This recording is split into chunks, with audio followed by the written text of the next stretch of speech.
Speaker. I'll yield 1 minute now to our Democratic leader, Mr. Jeffries of New York. The gentleman is recognized.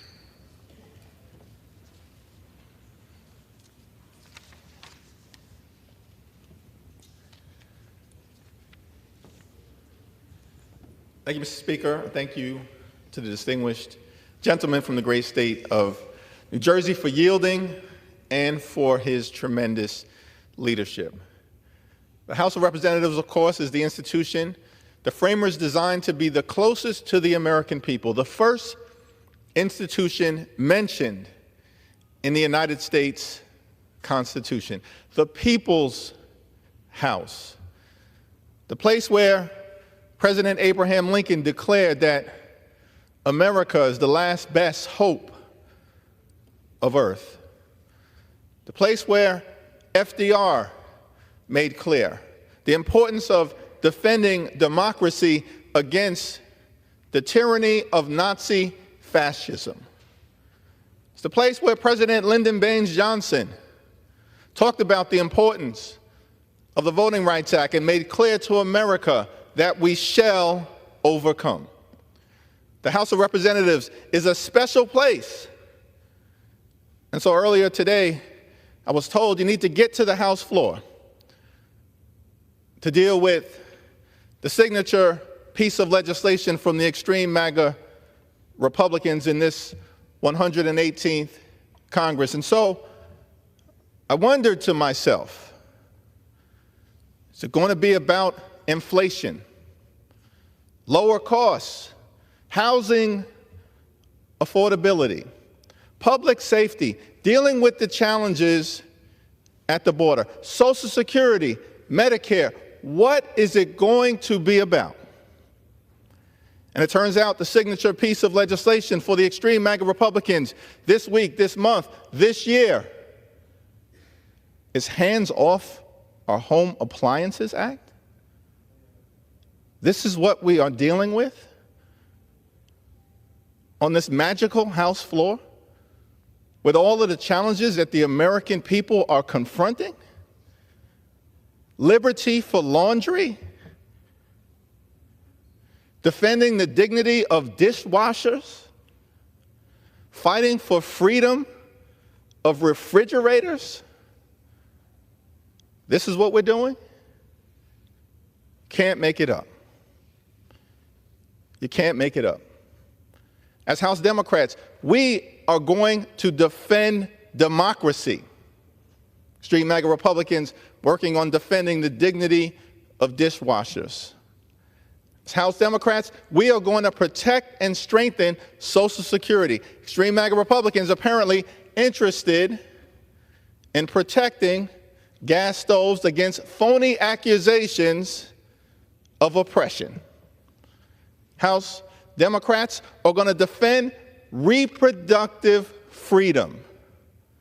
Extreme MAGA Republicans focused on the freedom for refrigerators. We believe in a woman's freedom to make her own reproductive health care decisions. Period. Full stop. In women's health care, in protecting the women of America against extreme MAGA Republican overreach. And instead of leaning into the protection of reproductive freedom, instead of trying to strengthen Social Security and Medicare,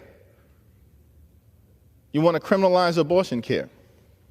You want to impose a nationwide ban, and then waste time on the House floor as it relates to the liberty of laundry. You can't make this up. And so I just urge my Republican colleagues to partner with us.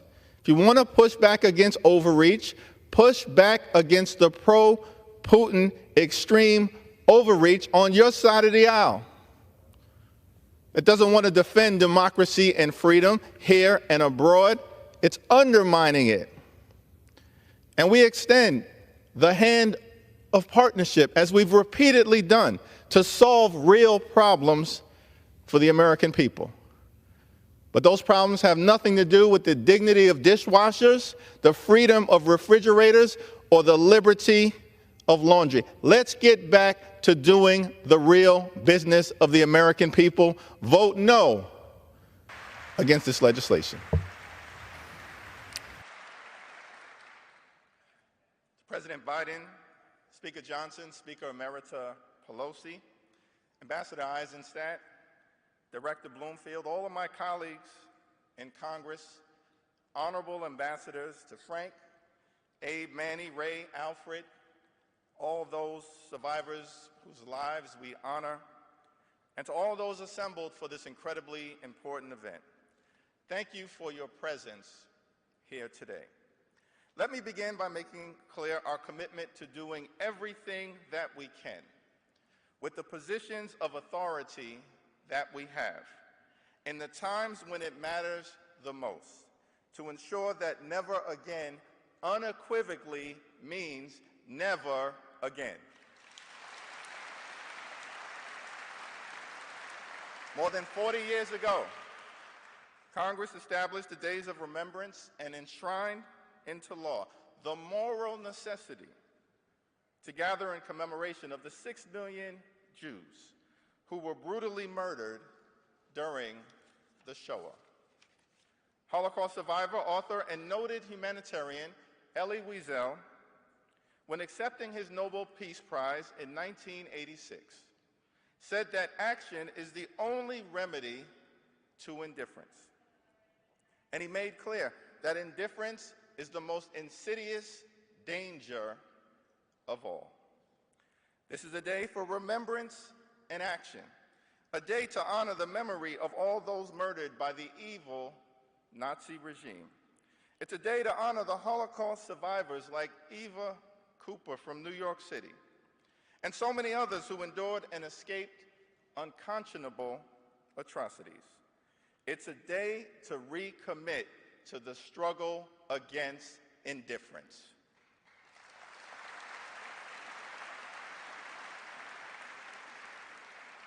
As the El Malay Rahameen prayer that will be heard today so beautifully and hauntingly pleads, we gather to ask God to protect and elevate the souls of those taken from our world too soon.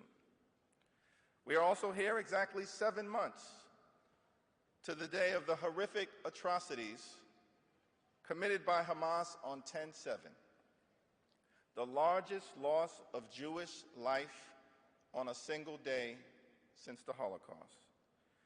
There are families whose loved ones were slaughtered. There are hostages still being held in horrific conditions.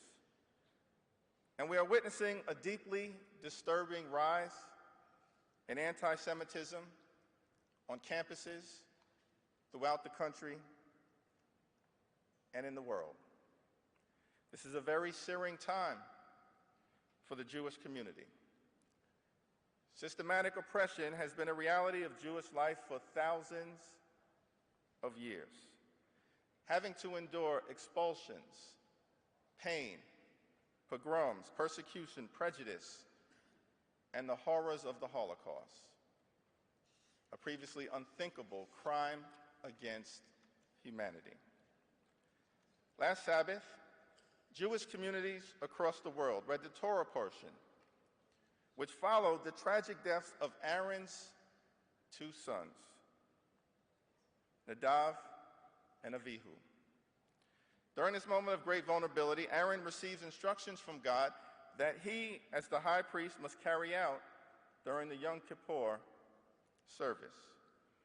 We learn from God and Aaron that Jewish life, practice, and community must continue in the face of horrific tragedy. Aaron embodies what it means to be resilient when confronting immense pain. Today, in partnership with the Jewish community, we recommit to carrying on with strength and resilience. We recommit to the remembrance of the Holocaust. We recommit to the principle of never again, and we recommit to eradicating anti-Semitism whenever and wherever it rears its ugly head.